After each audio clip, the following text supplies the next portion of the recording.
বিসমিল্লাহির রহমানির রহিম।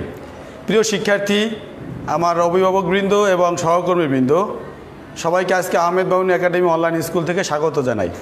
আজকের ক্লাসটি হলো বিশেষ করে অষ্টম শ্রেণীর শিক্ষার্থীদের জন্য, কিন্তু সপ্তম থেকে দশম শ্রেণী অর্থাৎ আমি যে বিষয়টি আলোচনা করব তোমরা আগেই অনেকে জানো যে তথ্য উপত্য নিয়ে, অর্থাৎ ষষ্ঠ থেকে দশম সব শ্রেণীতেই একটি বাধ্যতামূলক প্রশ্ন থাকে তথ্য এবং উপত্য থেকে। আমি সেই তথ্য এবং উপত্যর অর্থাৎ শুরু থেকে প্রথম দিন ক্লাস করিয়েছিলাম তোমাদের সারণী গঠন করা। আজকে আমি তোমাদেরকে মধ্যক এবং প্রচুরক কীভাবে আলোচনা করে সেই বিষয় নিয়ে আলোচনা করব। তো প্রিয় শিক্ষার্থীরা, তোমরা বই, খাতা, কলম এবং ক্যালকুলেটর নিয়ে সবাই স্ক্রিনের সামনে বসে যাও এবং আমার ক্লাসটিতে যারা যুক্ত হয়েছে তাদেরকে অভিনন্দন জানাই, এবং যারা এখনও যুক্ত হতে পারোনি তারা যুক্ত হয়ে যাও, এবং যারা যুক্ত হচ্ছে তারা অন্যদের মাধ্যমে পোস্টটাকে শেয়ার করে দাও।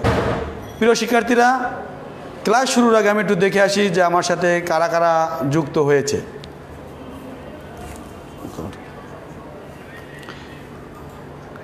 মূল ক্লাসে যাওয়ার আগে আমি তোমাদের সামনে আমার পরিচয় তুলে ধরেছি। তোমরা হয়তো মনে করতো যে প্রতি ক্লাসেই পরিচয়, আসলে এটা হলো আমাদের একটি ক্লাসের বা ডিজিটাল ক্লাসের একটি ধর্ম, যে আমাদের ধারাবাহিকতা রক্ষা করা, আর কিছুই না।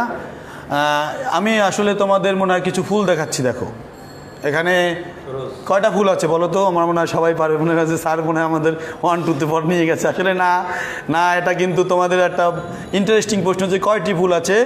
আমরা মনে হয় সবাই বলতে পারবো স্যার 3টা রোজ আছে। আমার প্রশ্ন হলো যে 3টা রোজ কিন্তু 3 কালারের, তাই না? এর ভিতরে কিন্তু একটু কাহিনী আছে, যে আমি যে পড়াবো আজকে তার ভিতরে এখানে কিন্তু কাহিনী আছে। আমি তোমাদের কাছে একটা প্রশ্ন করি, দেখো প্রশ্নটা কি খেয়াল করো।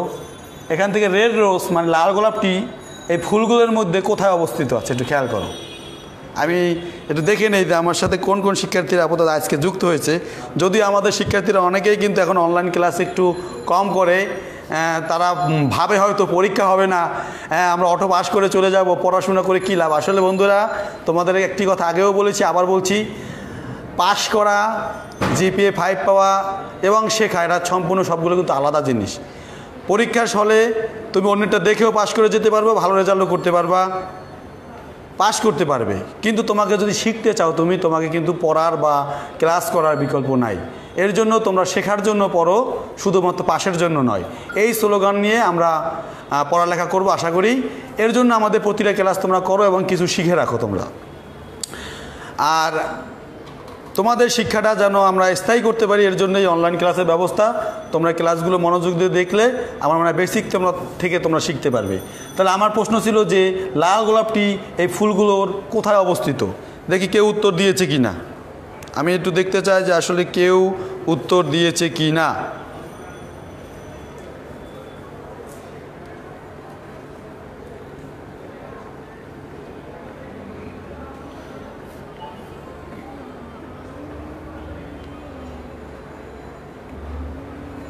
ওকে, মাঝখানে, তাই না?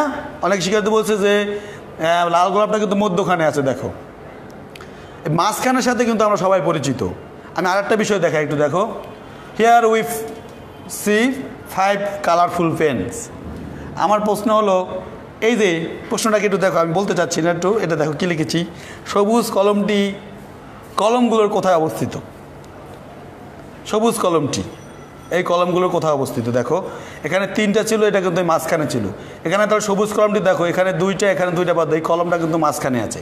তার মানে আমরা কিন্তু আজকে যে কী পড়াতে চাচ্ছি তোমরা কিন্তু বুঝতে পেরেছো যে আমাদের আজকে পাঠের বিষয় হলো মনে করেন একটা মধ্যক। এখানে দেখো কয় রকমের ফুল আছে। দেখো আমি সূর্যমুখী ফুল দিয়েছি, আমাদের জাতীয় ফুল শাপলা দিয়েছি, জবা ফুল দিয়েছি এবং গোলাপ ফুল দিয়েছি। আমার প্রশ্ন হলো কোন ধরনের ফুল সবচেয়ে বেশি আছে? দেখো তো একটু কোন ধরনের ফুল সবচেয়ে বেশি আছে। শিক্ষার্থীরা একটু খেয়াল করো যে কোন ধরনের ফুল সবচেয়ে এখানে বেশি আছে।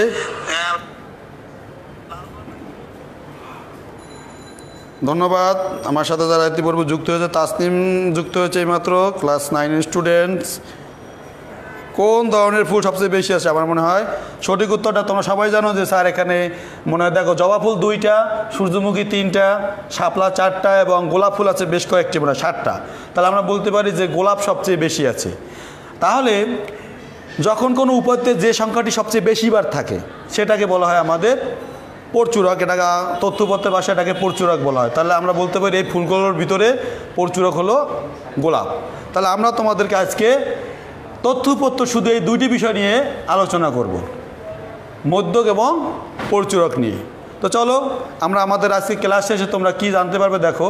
মধ্যক এবং পরচুরক কি এটা বলতে পারবা, উপাত্ত থেকে মধ্যক কীভাবে নির্ণয় করতে হয় সেটাও বলতে পারবে, এবং কীভাবে পরচুরক নির্ণয় করতে হয় সেটাও তোমরা বলতে পারবে।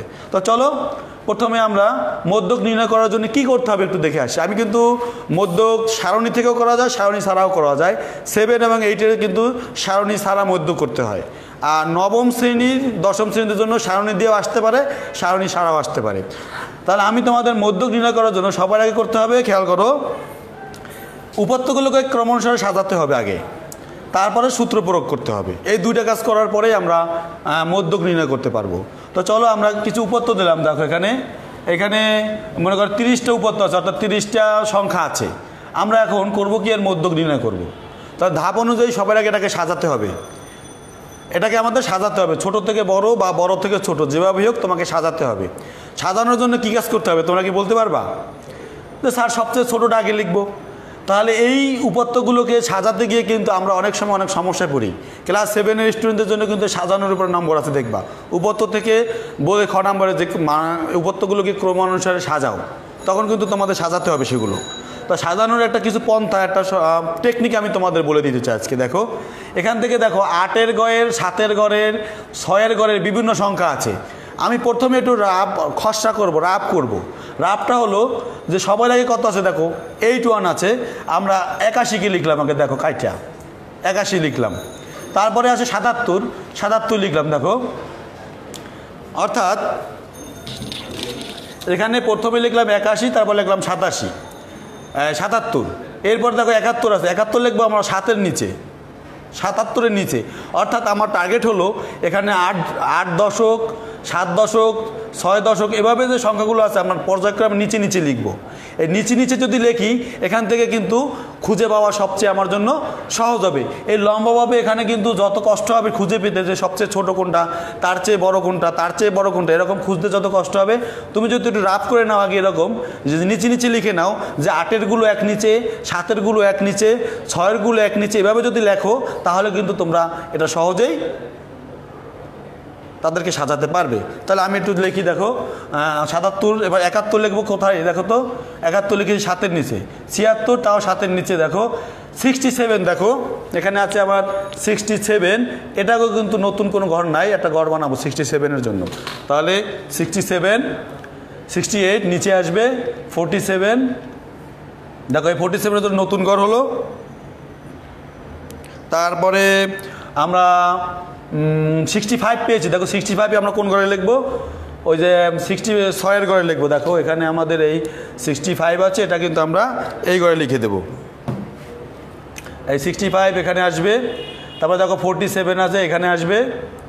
তারপরে আছে 62, এই যে 62 এখানে আসবে। তারপরে 58, দেখো 58 কাটলাম কিন্তু এটা কিন্তু কোথাও নাই এখানে, তাহলে আমরা নতুন একটা ঘর লিখলাম 58-এর জন্য।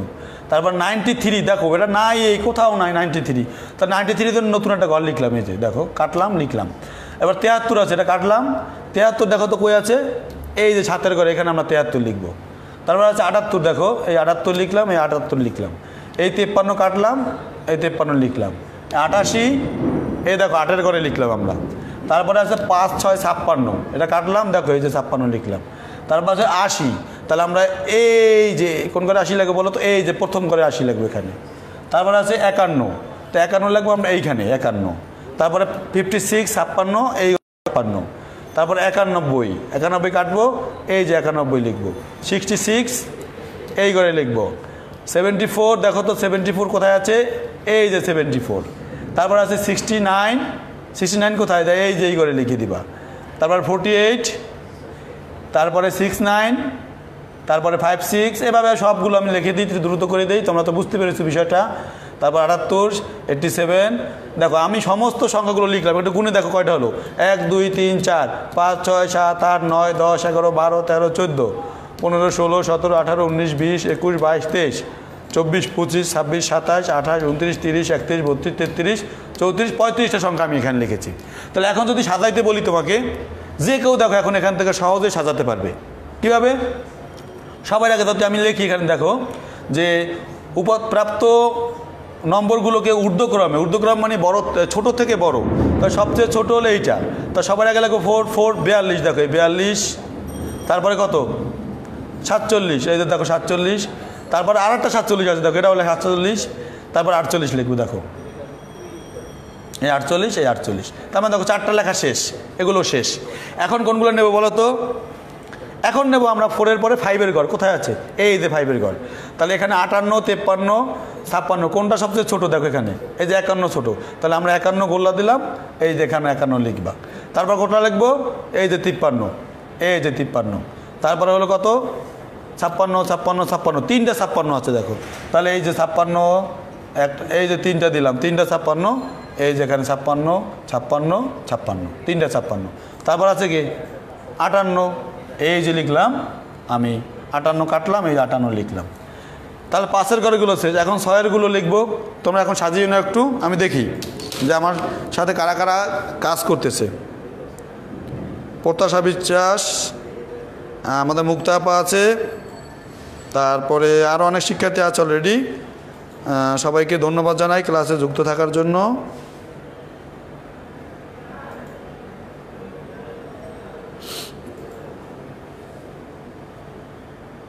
প্রিয় শিক্ষার্থীরা, তোমরা একটু দেখো তো যে আমরা বাকিগুলো একটু সাজিয়ে নাও। তোমরা বাকিগুলো যদি সাজাও দেখো কি হবে। আমরা এখন 6-এর ঘরগুলো সাজাবো। তো 6-এর থেকে সবচেয়ে ছোটো হলো 62, 2টা 62 আছে দেখো, 2টা 62 লিখলাম এই যে আমি। তারপরে মনে হয় কত হবে দেখো তো, এখন 66, 65 আছে একটা, দেখো 64ও আছে। তাহলে আমরা 64টা লিখে নেবো, এই যে 64। তারপরে আমরা লিখবো 65, এই যে 65 লিখে নিলাম। তারপরে দেখো যেগুলো লিখবে সাথে সাথে গোল্লা বা কাটা দিয়ে দিবে, তাহলে আর ওগুলো নেওয়া যাবে না। এরপর দেখো 6-এর ঘর আর কোথাও চোখ দিবে না, শুধু 6-এর দিকে চোখ থাকবে। এখন আমি সাজানোর জন্য 66 লিখবো, কারণ 66-র চেয়ে ছোটো আর নেই। দেখো এই যে 66 কাটলাম, 66 লিখলাম। তারপর দেখো 67 কাটলাম, 67 নিলাম। তারপর 68 কাটলাম, 68 নিলাম। এবার দেখো 69 2টাই আছে, 2টাই নিয়ে নেবো আমরা কাটটা। এই যে 69 2টাই নিলাম। এবার দেখো 7-এর ঘরে গেলাম, 71 কাটলাম, 71 নিলাম। এই যে 72 কাটলাম, 72 নিলাম। এরপরে কত আছে? 73 আছে, দেখো এই যে 73 কাটলাম, 73 নিলাম। 2টা 73 আছে এখানে, এই জন্য আমি 2টা 73 নেব। তারপরে কত আছে? 74 আছে, দেখো তোমরা এই যে এখানে 74 আছে, এই যে 74। তাহলে আমরা 74 লিখবো।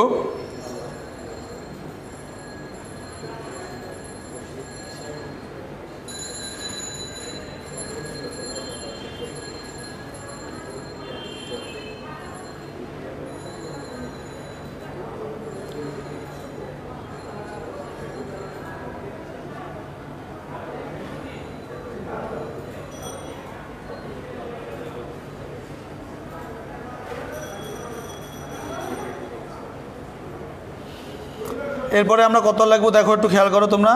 এবার 74, এবার 76, 77, 78 নিলাম। 2টা 3টা আছে 78, দেখো 3টা 78 নেবো আমরা। এই যে প্রায় সব শেষ। দেখো এখন আছে একমাত্র 8-এর ঘরেগুলো বেঁচে আছে। দেখো 81, 80, 87, তো 80 লিখবো আমরা। তারপরে লিখবো 81, তারপরে লিখবো 87, তারপর লিখবো 88। দেখো সব কিন্তু আস্তে আস্তে চলে এসেছে। এখন শুধু 9-এর ঘরগুলো বাকি। তাহলে 91 আর 93 বাকি। দেখো আমি 91 লিখলাম, 88 বাকি ছিল। এবার তোমার 91 আর 93 লিখলাম, 91, এই 93। দেখো এইভাবে যদি তুমি সাজাও, একটাও কিন্তু তোমার ভুল হওয়ার সম্ভাবনা থাকবে না। এবং দেখো কেউ অনেক সময় এগুলো সাজাতে গিয়ে তোমরা যে কাজটা করো, দেখো কাটাকাটি করো, অনেক কাটাকাটি হয়। তুমি সাজাইতেছো, হঠাৎ করে দেখা যাচ্ছে এই একটা ছোটোটা পেয়েছি আবার, তো ওকে কোথায় লিখবো? তখন তোমরা কী করো? উপরে লিখে দাও। তখন দেখতে খুব খারাপ লাগে এবং অনেক কাটাকাটি হয়। তোমরা যদি আগে এরকম রাফ করে নাও, তাহলে কিন্তু তোমাদের এগুলো সাজাতে গিয়ে আর কোনো ভুল হবে না। আশা করি আমার এই টেকনিকটা তোমাদের অনেক কাজে লাগবে। তো আমাদের সাজানো শেষ। এখন আমরা মূল কাজে চলে যাব, মধ্যক নির্ণয় করতে যাব। তো মধ্যক নির্ণয় করতে গিয়ে যে কাজটা করতে হবে, দেখো মধ্যক নির্ণয় করতে গিয়ে তোমরা যে কাজটা করবে, এখন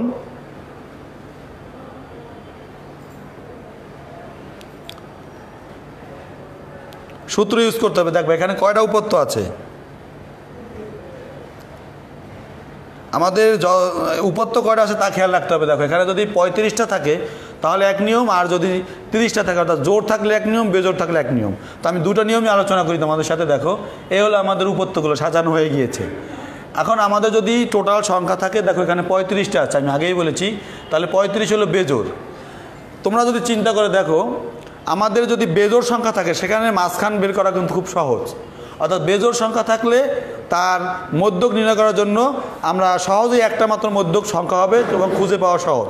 যেমন আমি যদি তোমার হাতের আঙ্গুল 5টা, তার মাঝখান কোনটা বলো, যে কেউ বলতে পারবো যে স্যার এই যে মাঝখানের লম্বাটা। ঠিক এইরকমভাবে যদি বলি 6টা আঙ্গুল থাকবে তখন তার মাঝখান কোনটা, তখন কিন্তু বের করা একটু জটিল, তখন দুইটা সংখ্যার গড় করতে হবে। আমি এখন তোমাদের বিস্তারিতটা দেখাচ্ছি, তোমরা একটু খেয়াল করো তাহলে আশা করে বুঝতে পারবে। তাহলে আমরা প্রথমে লিখবো যদি বেজোর হয় তো মধ্যক হবে n+1/2 তম পদ, অর্থাৎ যা থাকবে তার সাথে 1 যোগ করে 2 দিয়ে ভাগ অততম পদ। তাই n এর মান হলো 35, তো আমি লিখবো 35 + 1/2 তম পদ। তাহলে 35 আর 1 হবে 36, 36কে যদি 2 দিয়ে ভাগ করা হবে 18 তম পদ। দেখো তাহলে 18 নম্বর পদ কোথায় আছে, এখান থেকে খুঁজে বের করবে তুমি যে 18 নম্বর পদ কোথায় আছে। এটা কিন্তু বেজোরের নিয়ম, মনে রাখতে হবে। যদি n বেজোর হয় তাহলে এই নিয়মে করবে, আর জোর হলে কি আমি কিন্তু দেখাই দেবো এখনই তোমাদের। তো আমরা 35 দেখো তো এখন তাহলে 18তম পদ কোথায় আছে এখান থেকে খুঁজে বের করবে।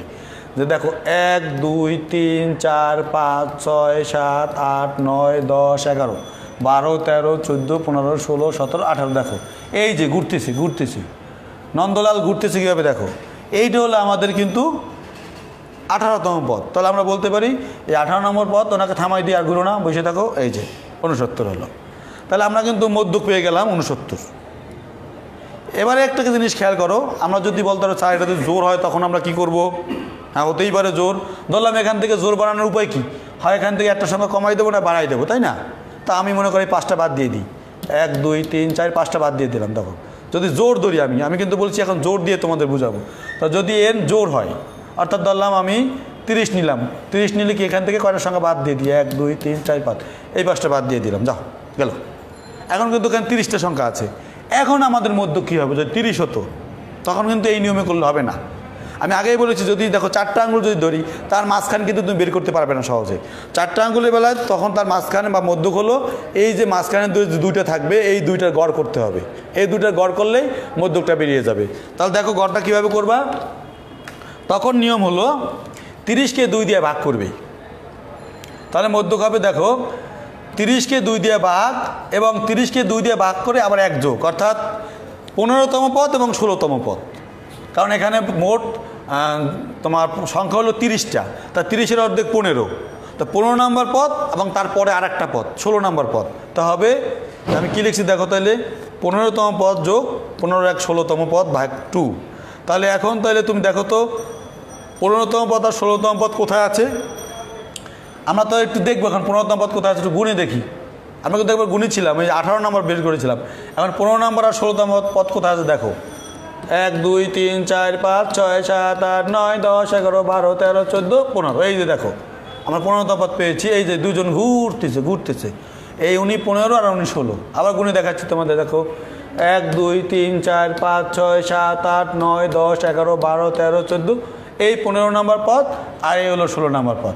তাহলে আমরা এই 15তম পদের জায়গায় লিখবো 66 আর এই 16তম পদের জায়গায় লিখবো 67। তাহলে ঠিক আছে, ওনাদের থামিয়ে দিই, ওনারা অনেক কষ্ট করতেছে, থামিয়ে যাও। তাহলে এই যে 15তম পদ লিখলাম 66 আর 16তম পদ লিখলাম 66। এখন এই দুইটা যোগ করে 2 দিয়ে যদি ভাগ করো অর্থাৎ গড় করো, তাহলে কিন্তু আমরা মধ্যকটা পেয়ে যাচ্ছি। এবং লক্ষ্য করো এই মধ্যকটা কিন্তু কোথাও নাই, দশমিকে আসছে। হ্যাঁ এটা আসতেই পারে, আমরা যখন জোড় সংখ্যার মধ্যক বের করবো তখন কিন্তু এখানে থাকবে না, আবার থাকতেও পারে। এটা কিন্তু 2 রকম উত্তর হতে পারে, সুতরাং এটা নিয়ে তোমাদের অডিট হওয়ার কিছু নেই। তাহলে আমরা দেখো যদি 30টা সংখ্যা হয় বা জোর হয় তাও কীভাবে করা হয় দেখাই দিলাম, এবং যদি বেজোর হয় তাও কীভাবে হয় তোমাদের দেখিয়ে দিলাম। আশা করি তোমাদের এই মধ্যক নিয়ে আর কারো কোনো সমস্যা থাকবে না। তবে হ্যাঁ বন্ধুরা, একটা জিনিস কিন্তু আবার বলে দিচ্ছি আমি, এই নিয়মটা শুধুমাত্র 8ম শ্রেণী পর্যন্ত, বা মনে করো যদি উপাত্তগুলো এরকম এলোমেলো থাকে সেখান থেকে, কিন্তু সারণীবদ্ধ মধ্যক নির্ণয়ের জন্য কিন্তু আলাদা সূত্র আছে, সেটা আমরা 9ম এবং 10ম শ্রেণীতে কিন্তু শিখে থাকি সবাই। অতএব যদি আমাদের সারণী না থাকে আমরা এভাবে মধ্যক বের করতে পারবো। আচ্ছা এবারে দেখো তাহলে সারণী দিলাম, এটার মধ্যকটা গিয়ে বের করি। বলতে আপনি তো বললেন যে স্যার সারণী তো আসবে না, 9 10 লাগবে, কিন্তু আমি যে সারণী দিয়েছি দেখো এখানে শ্রেণীর কোনো ব্যবধান নাই, অর্থাৎ শ্রেণীটা কিন্তু ফিক্সড, এখানে কিন্তু শ্রেণী নাই, কতগুলো সংখ্যা দেওয়া আছে শুধু। যেমন এই 45 আছে 3টা, 50 আছে 2টা, 60 আছে 5টা, 65 আছে 4টা, 70 আছে 10টা, 75 আছে 15টা। তার মানে এখানে যদি শ্রেণী থাকতো, অর্থাৎ 45 থেকে 50, 51 থেকে 55 এরকম যদি থাকতো, তবে কিন্তু মধ্যক নির্ণয় আমরা অন্যভাবে করতাম। তোমাদের সপ্তম অষ্টমে এভাবে আসে না, অর্থাৎ ওই শ্রেণী দিয়ে আসে না, আসলে এভাবে আসতে পারে। তাহলে এইরকম যদি থাকে, যে সারণীবদ্ধ থাকে, যদি সাজানোই থাকে, তাহলে মধ্যক কীভাবে বার করবে? তাহলে তোমাকে এই সারণী থেকে ক্রমযোজিত গণসংখ্যা আগে বের করে নিতে হবে। মধ্যক বের করার জন্য আগে ক্রমযোজিত গণসংখ্যা বের করতে হবে। আমি গত ক্লাসে যে ক্লাসটা নিয়েছিলাম সারণী গঠন, সেখানে কিন্তু কীভাবে ক্রমযোজিত গণসংখ্যা বের করতে হয় তা আমি দেখিয়েছিলাম। তাহলে এখন একটু দেখাই, দেখো আরেকবার একটু রিভিশন হয়ে যাক। এই 3 যেভাবে আছে এরকমই নেমে যাবে। দেখো 3 এখান থেকে মধ্যক বের করার জন্য আমি বলছি, তো আমি তো দেখাচ্ছি তোমাদের। আগে আমাদের তাহলে কি করতে হবে? ক্রমযোজিত সংখ্যাটা বের করতে হবে। তাহলে প্রথমে কি করবে? এই 3টা রাখলাম, পরে কি করবে? এই 2 এবং এই 3 যোগ করে দিবা, অর্থাৎ এই 2 আর এই 3 যোগ করে নামাই দিবা 5। পরে আবার কি হবে? এই 5 এবং এই 5 যোগ করে নামাই দিবা, নামবে 10। তারপর দেখো আবার 4 এবং 10 যদি যোগ করো নামবে 14। 10 এবং 14 যদি যোগ করো নামবে 24। 15 এবং 24 যদি যোগ করো নামবে 39। 5 এবং 39 যদি যোগ করো নামবে 44। 4 এবং 44 যদি যোগ করো নামবে 48। এবং সর্বশেষে 2 এবং 48 যোগ করলে হবে 50। তাহলে প্রথমে মধ্যক নির্ণয় করার জন্য হোক তা এখানে শ্রেণী ব্যবধান দিয়ে বা শ্রেণী ব্যবধান ছাড়া অবশ্যই আগে ক্রমযোজিত গণসংখ্যা বের করে নিতে হবে, তা নাহলে কোনো ক্রমে মধ্যক বের করা যাবে না। তো চলো এখন আমরা কীভাবে করব? এখন ঠিক কিন্তু আগের নিয়ম। তাহলে এখন দেখো টোটাল সংখ্যা কিন্তু 50টা আছে। তা আমরা বলতে পারি যে এখানে n হলো 50, যার জোড় সংখ্যা। তো জোড় সংখ্যার নিয়ম কি? তাকে 2 দিয়ে ভাগ করতে হবে। তার মানে 2 এর 50-এর অর্ধেক হলো 25, তার মানে 25তম পদ আর হলো 26তম পদ। তোমরা যদি কেউ জানো যা কীভাবে করতে হয় আমাকে কিন্তু বলতে পারো, যে আমি একটু তোমাদের সময় দিলাম যে স্যার এটা আমরা পারি, তো একটু করে দেখো। আমি কিন্তু একটু আগে দেখিয়েছি কীভাবে জোর করতে হবে। আর তুমি বলতে পারো ওটা তো স্যার ছিল, সারণী ছিল না, কিন্তু নিয়ম মোটামুটি একই। দেখো এখানে কিন্তু আলাদা সূত্র নেই। তাহলে তুমি লিখবা যে অর্থাৎ মধ্যক হবে, দেখো 50 ভাগ 2তম পদ মানে 25তম পদ আর 26তম পদ, এই দুইটার সমষ্টিকে 2 দিয়ে ভাগ করতে হবে। তাহলে আমি লিখলাম 25তম পদ যোগ 26তম পদ ইকুয়াল টু ভাগ 2। তাহলে দেখো তো 25তম পদ কোথায় আছে একটু খেয়াল করো। তখন তো গুণে গুণে বের করেছিলাম, কিন্তু এখন কিন্তু গুণার কোনো সুযোগ নেই। কিন্তু তোমার যদি বুদ্ধি থাকে তুমি এখনও গুনতে পারবা। দেখো এখানে তো 3টা গেল, 3টার পর কয়টা হলো? 50 আছে 2টা, তার মানে 5টা। 45 হলো 3টা, 50 হলো 2টা, তাহলে 50 নম্বর পদ হলো কিন্তু 2টা, 50 পদ হলো 2টা, তাহলে 5টা পদ আছে এখানে। 45 3টা, 50 2টা। এই সংখ্যার ক্রম নির্ধারণ করার জন্য কিন্তু আমরা ক্রমযোজিত গণসংখ্যা বের করি। তাহলে 25তম পদ পাবে কোথায়? দেখো 24-এর পরে। খেয়াল করো, এই যে 25তম পদ পাবে কোথায়? এই যে একটু লক্ষ্য করো, এখান থেকে দেখে দেখে এই যে 24-এর পরে এই যে 39 লেখা আছে, অর্থাৎ 24-এর পরে 25, 25 থেকে 39তম যতগুলো পদ সব হলো 75। 25 থেকে অর্থাৎ 24-এর পরে 25 থেকে 39 নাম্বার এই পদগুলো সব হলো 75। তাহলে আমরা বলতে পারি 25তম পদ হলো এই যে মিস্টার 75 এইটা। তাহলে আমরা 75টা নিয়ে আসি, এই যে 75, দেখো এই 75টাকে তার নিয়ে আসি আমরা এখানে, এই একটা আসলো। এবারে বলতো তার 26 নম্বর কত? আমি তো এইমাত্র বলেছি যে 26 নম্বর হলেও এইটা, শুধু 26 না, 25 থেকে 39 যতগুলো পদ বলবে সব এখানে আছে। বিষয়টা ভালোভাবে বুঝে নাও কিন্তু। যে আবার যদি বলে এই ভাই 45 নম্বর পদ কত? তাহলে দেখো এলো 44, 44-এর পরে তো 45 থাকবে, দ্যাট মিনস তখন কিন্তু এই ঘরে হবে, এই যে 90। 45 নম্বর পদ হলো 90। আমি তোমাদের কাছে একটা প্রশ্ন করি এখন, তাইলে তোমরা আমাকে একটু উত্তর দাও দেখি, যে আমি তোমাদের কাছে 20তম পদ কত জানতে চেয়েছি, একটু বলো তো দেখি, যে 20 নম্বর পদ কত? লিখে দেব দেখি। প্রশ্ন, 20তম পদ কত? কত? না একটু ধরে নিই, দেখি দেখা যায় কিনা লেখাটা, আমি একটু মোবাইলে দেখে নিই, নাহলে টিভিতে লিখে দেখাচ্ছি। হ্যাঁ, দেখা যাচ্ছে আমার সহকর্মী আছেন, আমার নীতিশ স্যার এবং নিউ মুস্তাফিজ স্যার, ওনারা বলছে দেখা যাচ্ছে। রায়হান স্যার দেখা যাচ্ছে না? রায়হান স্যার আছে আমার সাথে, হ্যাঁ, তারা অত্যন্ত আগ্রহী, ক্লাসে দেখা যাচ্ছে। আর কোনো শিক্ষক নাই, এক তিনজন আছেন, যাই হোক। তো দেখা যাচ্ছে বলছে, সো আই এম হ্যাপি যে দেখা যাচ্ছে, তোমরা বুঝতে পারতেছো। ও আমি সরে যাব, ঠিক আছে, উত্তর দাও। 69 কি বলছে এটা? রায়হান ইসলাম আলবি বলছে আমি আপনার ক্লাসে স্টুডেন্ট, ক্লাস 10। ওকে, ধন্যবাদ, আপনি 10-এ হয়েছেন। আপনার জন্য একটু শেখার জন্য এটা ক্লাসটা দেখেন, আপনাদের কিন্তু মধ্যকীভাবে আসবে না। এরপরে আফসার স্যার এইমাত্র আমার সাথে যুক্ত হয়েছেন, thank you Afsar sir. Habiba, Umme Habiba যুক্ত হয়েছে, ওয়েল ডান। অনেক শিক্ষার্থী আছে দেখছি, ধন্যবাদ সবাইকে। উত্তরটা আমি চাই যদি পাই তাহলে কিন্তু নেক্সটে যাবে, এর আগে যাবো না। তোমরা কেউ না কেউ উত্তর দাও আমাকে যে স্যার 20তম পদ কত, দেখি উত্তর আসছে কি না। একজনে বলছে 69, না এটা মনে হয় ভুল বলছো, তুমি রোল বলছো মনে হয়। আচ্ছা, রাফিউর রহমান বলছে বুঝি নাই, আরেকবার। আচ্ছা ওকে, তোমাদের কাছে আমি প্রশ্ন রেখেছি 20তম পদ কত। 20তম, এই সারণী থেকে তুমি 20তম পদ কত বের করবে। যেমন আমি 25তম পদ 75 লিখছি, তাহলে 20তম পদ কোনটা হবে একটু আমাকে বলবা। প্রশ্নটা কি বুঝতে পেরেছো? আবার এখন দেখো একটু চেষ্টা করে।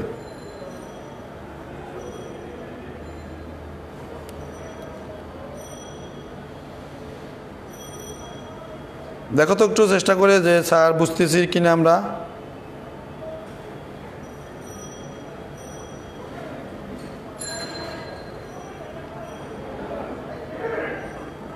সত্তর বলেছে এক, আমার স্যারের উত্তর দিয়ে দিয়েছে, স্টুডেন্টরা কেউ দিতে পারেনি উত্তর।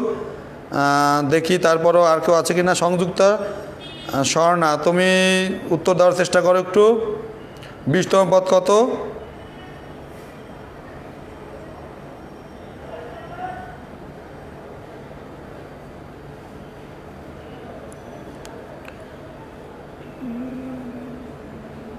বিশতম পদ কত?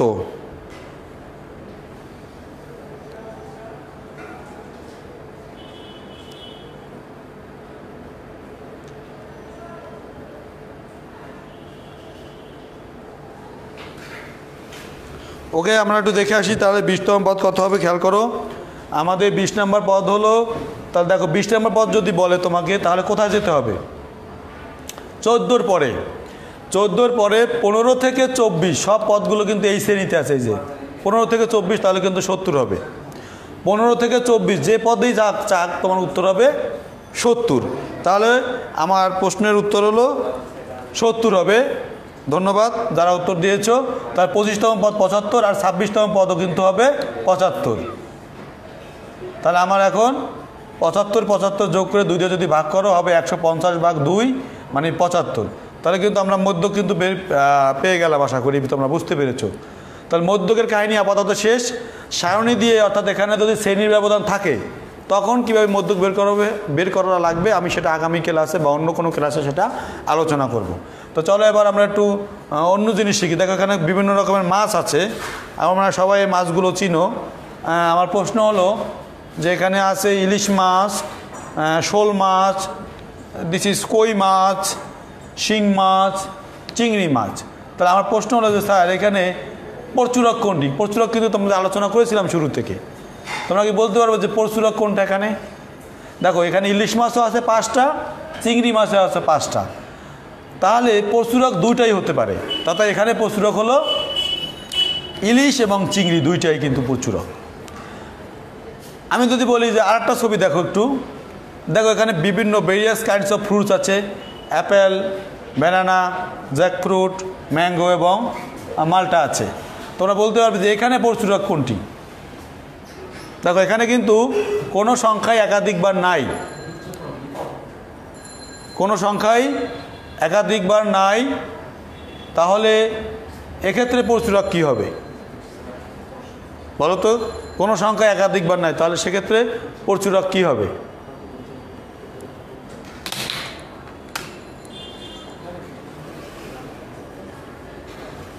তোমরা কি কেউ আছো আমার সাথে উত্তর দাও থাকলে?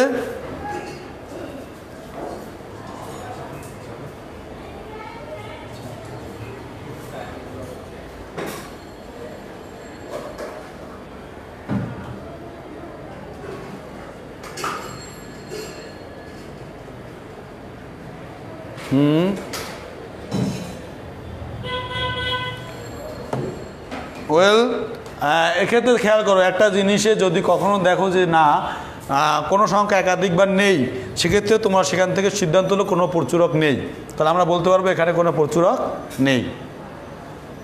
এখানে দেখো কতগুলো সংখ্যা আছে, সে আগের মতো আমি সংখ্যা লিখলাম, তো এখানের ভিতরে প্রচুরক কী হবে একটু খেয়াল করো। এখানে কিন্তু সব সংখ্যা আমরা সাজানোর পর দেখতে পেলাম 56 দেখো 3টা আছে, 1 2 3টা 56 আছে, আর 78 আছে কিন্তু 3টা, তাহলে 56 আছে 3টা, 78 আছে 3টা, তাহলে এখানে প্রচুরক কী হবে? আর কিন্তু কোনো অনেক সংখ্যা দেখো 88 2টা আছে, তারপরে তোমার 62 2টা আছে, এগুলো কিন্তু হিসাবে আসবে না।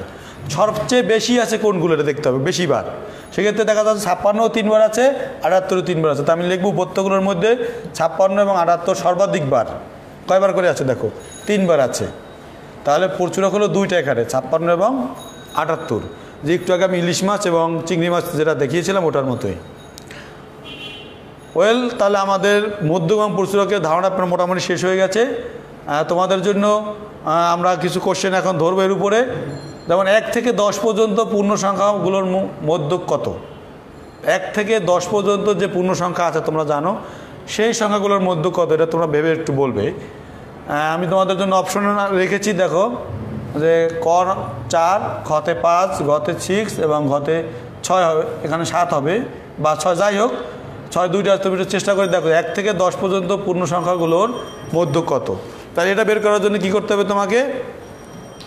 1 থেকে 10 পর্যন্ত সংখ্যাগুলো লিখবে হবে সাজিয়ে, তারপর দেখবা যে এখানে মাঝখানে কে আছে। তো 1 থেকে 10 পর্যন্ত যে সংখ্যাগুলো আছে এখানে মোট 10টি সংখ্যা আছে, তো 10-এর অর্ধেক হলো 5, তা পঞ্চম আর ষষ্ঠ পদ যা হবে তার কিন্তু অর্ধেক হবে আমাদের মধ্যক। তাহলে কত হবে তোমরা একটু বোঝার চেষ্টা করো বা উত্তর দেওয়ার চেষ্টা করো, আমি একটু সময় নিচ্ছি।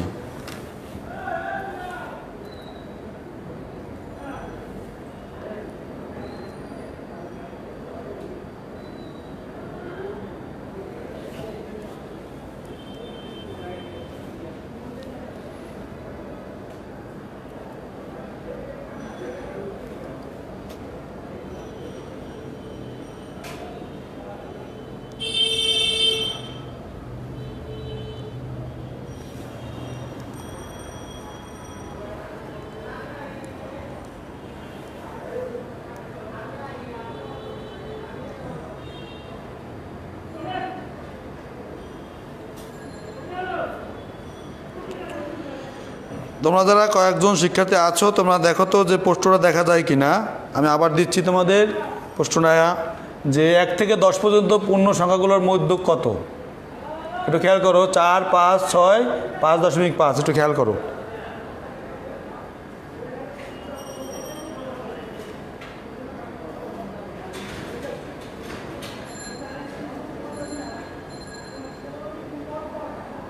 নেট স্লো বলছে শিয়াবুদ্দিন, তোমাদের নেট স্লো হতে পারে, একটু খেয়াল করো। যারা দেখতে পাচ্ছ উত্তর দেওয়ার চেষ্টা করো।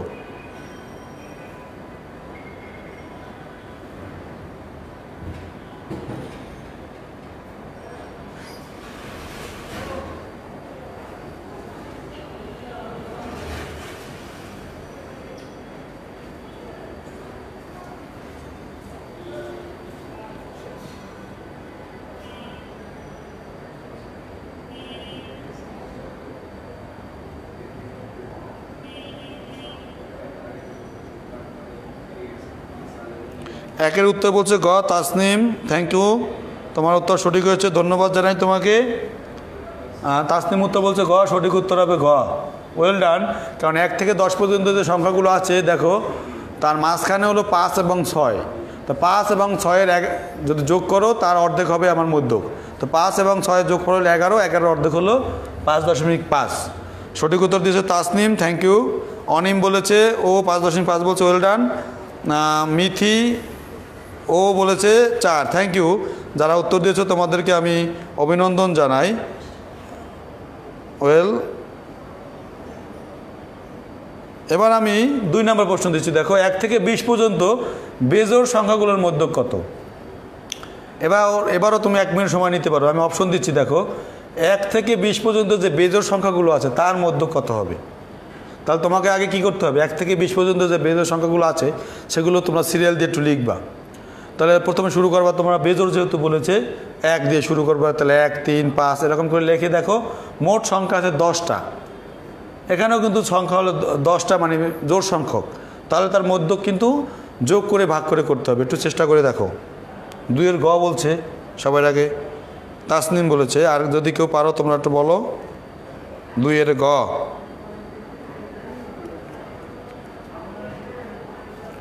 2 এর গ বলেছে একজন, আর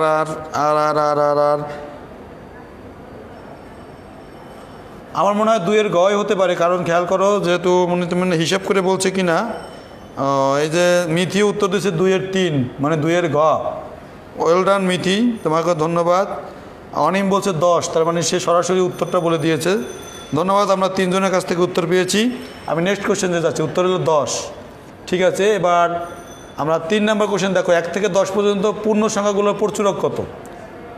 এবার কিন্তু মধ্যক থেকে প্রচুরকে চলে গেলাম, যে 1 থেকে 10 পর্যন্ত যে সংখ্যাগুলো আছে তাদের মধ্যে প্রচুরক কত? একটু উত্তর দেওয়ার চেষ্টা করো তো। আমি অপশন দেবো না, তোমরা একটু উত্তর দেওয়ার চেষ্টা করো যারা আছো আমার সাথে।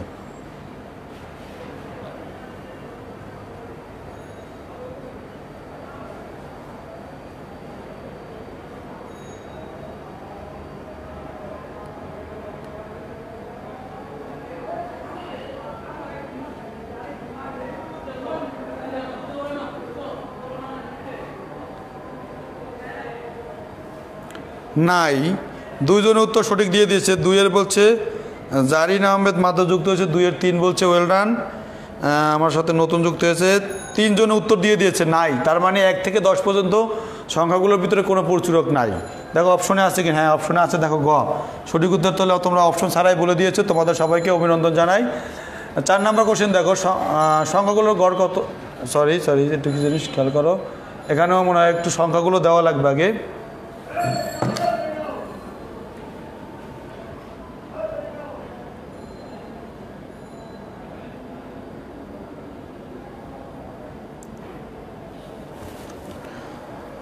দেখো এবার ঠিক আছে, এই সংখ্যাগুলো দেওয়া আছে। দেখো এখানে 7, 5, 2, 5, 8, 6, 9, 11, 10। তার প্রথম প্রশ্ন হলো সংখ্যাগুলো গড় কত? তোমরা জানো ক্লাস মনে হয় কত 4, 5 থেকেই গড় করা শিখছো তোমরা। এটা নর্মাল গড়, কোনো সূত্র লাগবে না, কিচ্ছু লাগবে না। একটা গাণিতিক গড়, যেটা সরাসরি আমরা গড় বলতে পারি। কীভাবে করবো আমরা সবাই জানো, এগুলো সব আগে যোগ করো তোমরা ক্যালকুলেটারে। যোগ করে তারপরে যতগুলো সংখ্যা আছে, 1টা 2টা 3টা 4টা 5টা 6টা 7টা 8টা 9টা 10টা, এটা দিয়ে ভাগ করতে হবে। আশা করি মনে হয় তোমরা সবাই পেরে যাবে। দেখো তো এটা গড় কত হবে, সংখ্যাগুলো গড় কত হবে একটু খেয়াল করে দেখো তো। সবগুলো আগে যোগ করবা। কয়টা সংখ্যা আছে এখানে? 1টা 2টা 3টা 4টা 5টা 6টা 7টা 8টা 9টা সংখ্যা আছে। সঠিক উত্তর দিয়েছে কে?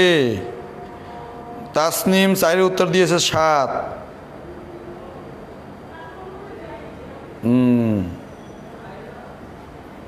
সঠিক মনে হয়েছে, হইতেও পারে, দেখি অপশনে আছে কিনা। হ্যাঁ অপশনে 7 আছে, তার মানে সে অপশন সারা যেহেতু পেরেছে, আমার এটাই সঠিক উত্তর হবে, 4-এর 7। মিথি, রেদওয়ান আহমেদ, সানি, অনিম সবার সঠিক উত্তর সঠিক হয়েছে। তোমাদের সবাইকে আমি অভিনন্দন জানাই। সঠিক উত্তর 7।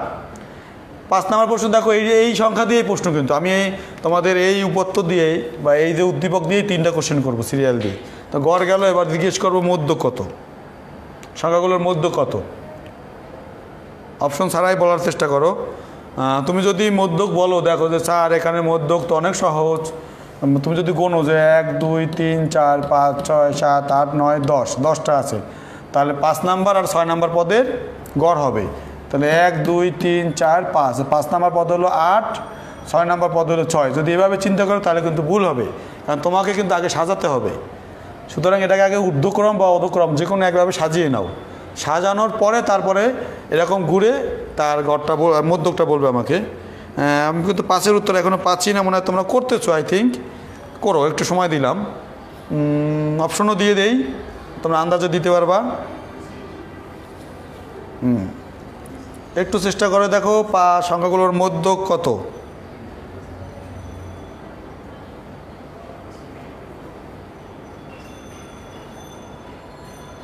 আমি কিন্তু 1 মিনিট সময় নিতেছি তোমাদের সাথে।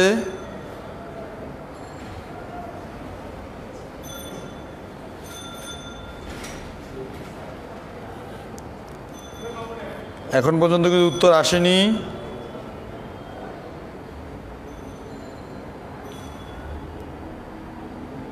পাঁচের উত্তর দিয়েছে 7। জারিন আহমেদ ও আগের উত্তর দিয়েছে, অনিম বলেছে 7। ওয়েল ডান, তোমাদের দুজনকে ধন্যবাদ জানাই। আসলেই 7 হবে, সাজানোর পরে তুমি যদি এখান থেকে মধ্যক বাইর করো, যেহেতু অপশনেও 7 আছে, আমার মনে হয় সবার উত্তরই ঠিক আছে। অনিম এবং তাসলিম তোমাদের দুজনকে অভিনন্দন জানাই, সঠিক উত্তর 7। 6 নম্বর দেখো সংখ্যাগুলো প্রচুরক কত।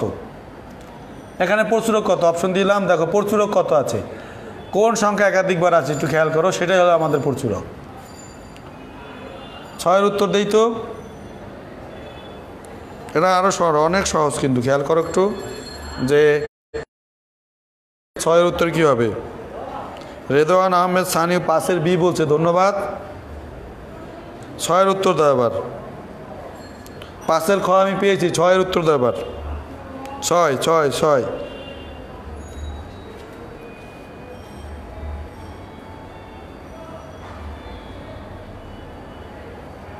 6-এর সঠিক উত্তর দিয়েছে সবার আগে তাসনিম উত্তর দিয়েছে 6-এর, যে 6-এর উত্তর হবে 5।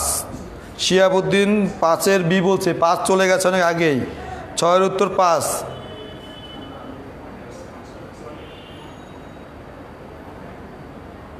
হ্যাঁ, 6-এর উত্তর রেদওয়ান আহমেদ সানি ও উত্তর দিয়েছে, সবার উত্তর সঠিক হয়েছে। আসলেই 5 হবে, কারণ তোমরা দেখতেই পাচ্ছ যে এখানে এই উপাত্তগুলোর ভিতরে একমাত্র 5ই একাধিকবার আছে। সুতরাং হলো 5 বা 6। শিয়াবুদ্দিন এইমাত্র সঠিক উত্তর দিয়েছে, ধন্যবাদ জানাই। এবারে এইখানে থেকে আমি প্রশ্নটার উত্তর চাচ্ছি, খেয়াল করো। এই সারণী থেকে তোমরা এই প্রশ্নের উত্তর দাও।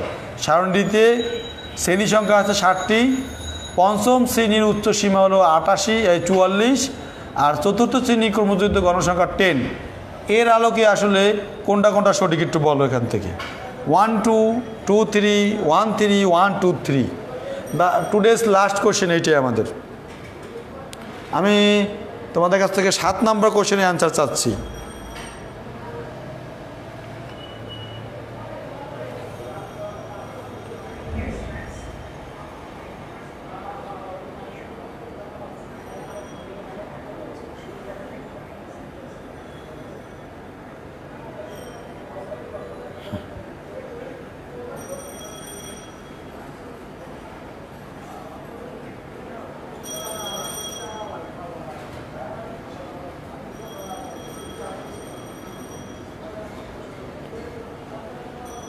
চেষ্টা করো একটু, আমি দেখিয়ে দিই উত্তর কে কে দিয়েছে।